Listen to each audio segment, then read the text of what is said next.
Hello my dear students. इस video में हम पढ़ेंगे कक्षा 11वीं की पुस्तक वितान का चैप्टर 3 आलो आंधारी के बारे में, जो बीबी हालदार जी की एक आत्मकथा है।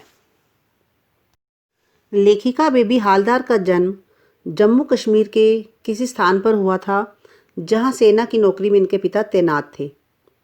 परिवार की आर्थिक दशा कमज़ोर होने के कारण केवल 13 वर्ष की आयु में ही इनका विवाह अपने से दुगनी उम्र डबल उम्र के व्यक्ति से कर दिया गया था। तो इस कारण इन्हें 7वीं कक्षा में पढ़ाई छोड़नी पड़ी। 12-13 वर्षों के बाद ये अपनी पति की ज्यादतियों से बहुत ज़्यादा परेशान हो गई और अपने 3 बच्चों के साथ अपने पति का घर छोड़कर दुर्गापुर से फरीदाबाद आ गई। कुछ समय बाद वे गुड़गांव चली आई और घरेलू नौकरानी के रूप में अब वह काम कर रही हैं। इनकी केवल एक ही रचना है, आलो आंधारी। यह मूल रूप से बांग्ला भाषा में लिखी गई तथा बाद में इसका हिंदी अनुवाद किया गया। तो यह लेखिका की आत्मकथा है। यह उन करोड़ों झुग्गियों की कहानी है जिसमें झांकना भी भद्रता के तकाजे से बाहर है। यह एक ऐसी आप बीती है जो मूलतः बंगला में लिखी गई, लेकिन पहली ऐसी रचना जो छपकर बाजार में आने से पहले ही अनुदित मीन्स ट्रांसलेटेड हिंदी में हुई। तो इसके अनुवादक प्रबोध कुमार ने एक जबान को दूसरी जबान दी पर रूह को छुआ नहीं। मीन्स उसकी जो वास्तविकता थी उससे बिल्कुल भी छेड़छाड़ नहीं की। एक बोली की भावना दूसरी बोली में पिरोई और दूसरी बोली में रोई और दूसरी बोली में मुस्कुराई, एज इट इज़ उन्होंने हमारे सामने रखी। तो लेखिका अपने पति से अलग किराए के मकान में अपने 3 छोटे बच्चों के साथ रहती थी। तो उसे हर समय केवल एक ही चिंता रहती थी कि उसे कोई ना कोई काम मिल जाए। वह सभी को अपने लिए काम ढूंढने के लिए कहती थी। शाम को जब वह घर वापस आती तो पड़ोस की औरतें उसके काम के बारे में पूछती। काम न मिलने पर जो औरतें थी पड़ोस की, वह उसे सांत्वना भी देती थी। तो लेखिका की पहचान एक युवक से हुई जिसका नाम सुनील था। तो एक दिन उसने किसी मकान मालिक से लेखिका को मिलवाया। तो मकान मालिक ने 800 रुपये महीने पर उसे रख लिया और घर की सफाई व खाना बनाने का काम दे दिया। उसने पहले काम कर रही महिला को हटा दिया। तो जो महिला पहले काम कर रही थी उसे बहुत बुरा लगा और उसने लेखिका को बुरा भला भी कहा। लेखिका उस घर में रोज़ सवेरे आती और दोपहर तक सारा काम खत्म करके वापस चली जाती थी। घर जाकर वह अपने बच्चों को नहलाती खिलाती, उनका ध्यान रखती। उसे अपने बच्चों के भविष्य की काफ़ी चिंता थी। जिस मकान में वह रहती थी उसका किराया अधिक था। तो उसने सोचा कि अब कम सुविधा वाला एक नया मकान ले लिया जाए ताकि 2 पैसे बच जाएं। तो यहाँ के लोग जहाँ वह नए मकान में रहने आई थी उसके अकेले रहने पर तरह तरह की बातें बनाते थे। वह घर का खर्च चलाने के लिए और अधिक काम ढूंढना चाहती थी और वह मकान मालिक से काम की नई जगह ढूंढने को कहती है। तो उसे अपने बच्चों की पढ़ाई, घर के किराए व लोगों की बातों की भी चिंता थी कि लोग उसके बारे में तरह तरह की बातें करते हैं। जो मालिक थे वह काफ़ी भद्र पुरुष थे, सज्जन थे। एक दिन उन्होंने लेखिका से पूछा कि वह घर जाकर क्या क्या करती है। तो लेखिका की बात सुनकर उन्हें आश्चर्य हुआ। उन्होंने स्वयं को तातुश कहकर पुकारने को कहा। ये जो मकान मालिक थे जिसके घर लेखिका ने नया काम करना शुरू किया था, यहाँ पर काम उसे जो उसके पहचान का एक व्यक्ति था सुनील, उसी ने उसे काम दिलवाया था। तो ये व्यक्ति बहुत ही अच्छे थे और उन्होंने लेखिका को बोला कि वह मुझे तातुश कहें। तो वे उसे बेबी कहते थे और अपनी बेटी की तरह मानते थे। तो तातुश का जो पूरा परिवार था वह लेखिका का ख्याल रखता था। वह जब भी लेखिका उनके घर में काम करती तो उनकी पुस्तकों की अलमारी को साफ़ करती तो सफाई करते समय वह कुछ कुछ पुस्तकों को उठा लेती और उसे बड़ी ही उत्सुकता से देखती थी। तो एक दिन तातुश ने उसे ऐसा करता हुआ देख लिया और तातुश ने उसे एक किताब पढ़ने के लिए दी। तो किताब पढ़ने के लिए दी और कहा कि इसे पढ़कर आराम से वापस कर दे। तातुश ने उसकी जानकारी हासिल करने के लिए उससे कुछ लेखकों के बारे में पूछा। तो बेबी ने उसे कई बंगला लेखकों के नाम बता दिए। तो तातुश को बड़ी हैरानी हुई कि इसे थोड़ी बहुत ही जानकारी है। तो एक दिन तातुश ने उसे कॉपी व पेन दिया और कहा कि जब भी उसे समय मिले वह समय निकालकर कुछ लिखा करे। काम की अधिकता के कारण लिखना बहुत मुश्किल था क्योंकि बेबी को ज़्यादा समय नहीं मिलता था, परंतु तातुश ने उसे बार बार उसे उत्साहित किया, उसका प्रोत्साहन बढ़ाया। तो वह रोज़ कुछ लिखने लगी, कुछ कुछ पृष्ठ लिखने लगी। तो यह शौक धीरे धीरे उसकी आदत में बदल गया। उसका अकेले रहना समाज में कुछ लोगों को सहन नहीं हो रहा था। वे उसके साथ छेड़खानी भी करते थे और बेमतलब उसे परेशान करते थे। जहाँ पर वह रहती थी वहाँ पर एक बाथरूम अलग-अलग नहीं थे, कॉमन बाथरूम था और वहाँ पर कॉमन बाथरूम होने की वजह से लोग आस-पास छोटी-छोटी झोपड़ियों में काफ़ी रहते थे और उसे बहुत दिक्कत होती थी। तो मकान मालिक के लड़के के दुर्व्यवहार की वजह से वह नया घर तलाशने की सोचने लगी कि अब उसे कोई एक नया घर चाहिए। जैसे तैसे वह मन मारकर अपना समय व्यतीत कर रही थी। एक दिन क्या हुआ, वह जब अपने काम से लौटी तो देखा कि उसका मकान टूटा हुआ है और सारा सामान उसका खुले में बाहर पड़ा हुआ है।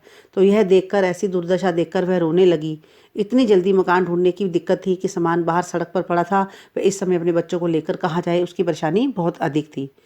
तो दूसरे घरों के जो लोग थे अपना सामान इकट्ठा करके नए घर की तलाश में चले गए। तो वह सारी रात अपने बच्चों के साथ वहीं बाहर बिखरे हुए सामान के साथ खुले आसमान के नीचे बैठी रही और रोती रही। उसे बहुत दुख था कि उसके 2 अपने भाई थे जो पास में ही रहते थे, नज़दीक ही रहते थे, लेकिन उसके बावजूद भी उन्होंने उसकी कोई भी सहायता नहीं की। वह मन ही मन बड़ी दुखी हो रही थी कि सबके होते हुए भी वह अकेली है। तातुश को जब बेबी का घर टूटने का पता चला तो उन्होंने उसे अपने घर आकर रहने की इजाज़त दे दी और कहा कि अगर उसे कोई इतराज़ ना हो तो वह अपने बच्चों को लाकर यहाँ रख सकती है, यहाँ रह सकती है, जिससे उसे थोड़ा आने जाने का उसका समय बच जाएगा, उसकी सेफ्टी हो जाएगी, उसे सुरक्षा मिल जाएगी और वह आराम से काम करके अपने बच्चों का भी ध्यान रख सकती है। तो उन्होंने अपने घर में उसे कमरा दे दिया। तो इस प्रकार वह तातुश के घर में रहने लगी। वह इस तरह से क्या हुआ, उसके बच्चों की देखभाल ठीक होने लगी, उसके बच्चों को ठीक समय पे खाना मिलने लगा, गर्म खाना मिलने लगा। तातुश उसका बहुत ही ध्यान रखते थे, एक बेटी के समान उसे प्यार देते थे। तो बच्चों के बीमार होने पर वे उनकी दवा का भी प्रबंध करते। उनका इतना अच्छा व्यवहार देखकर वे भी बड़ी हैरान थी कि कहाँ एक अपने जो सगे पिता थे और सगे भाई थे वो भी उसका इतना ध्यान नहीं रखते थे और एक ही अनजान व्यक्ति होकर भी उसे इतना मान सम्मान, प्यार, इज्जत दे रहे थे। बेबी का जो सबसे बड़ा लड़का था वह किसी घर में काम करता था। तो वे भी बड़ी उदास रहती थी क्योंकि काफ़ी समय से उसे वह मिला नहीं था। तातुश ने उसके लड़के के बारे में पूछा तो उसने कहा कि भी मैं उससे मिलना चाहती हूँ और तातुश ने उसके लड़के को काफ़ी मेहनत करके अपनी जो भी उनकी पहचान थी, पहचान वालों से मिलकर उसे खोजा और बेबी से मिलवाया। उस लड़के को दूसरी जगह काम दिलवाया, अच्छी जगह काम दिलवाया। लेखिका सोचती कि तातुश पिछले जन्म से शायद उसके बाबा या उसके पिता रहे होंगे। इस तरह से बेबी का जो जीवन है थोड़ा सा पटरी पर आ गया, थोड़ा उसके जीवन में खुशियाँ आ गई। तो तातुश हर समय उसे लिखने के लिए निरंतर प्रोत्साहित करते रहते थे। तो उन्होंने अपने कई मित्रों के पास बेबी ने जो कुछ भी लिखा था उसके लेखन के कुछ अंश भेज दिए। उन तातुश के मित्रों को भी उनका लेखन बड़ा पसंद आया और वे भी लेखिका का उत्साह बढ़ाते रहते। तातुश के जो छोटे लड़के थे अर्जुन के 2 मित्र, वे भी वहाँ आकर रहने लगे, लेकिन उनका व्यवहार भी बहुत अच्छा था और लेखिका उनके अच्छे व्यवहार के कारण सारा काम बड़ी खुशी खुशी करने लगी।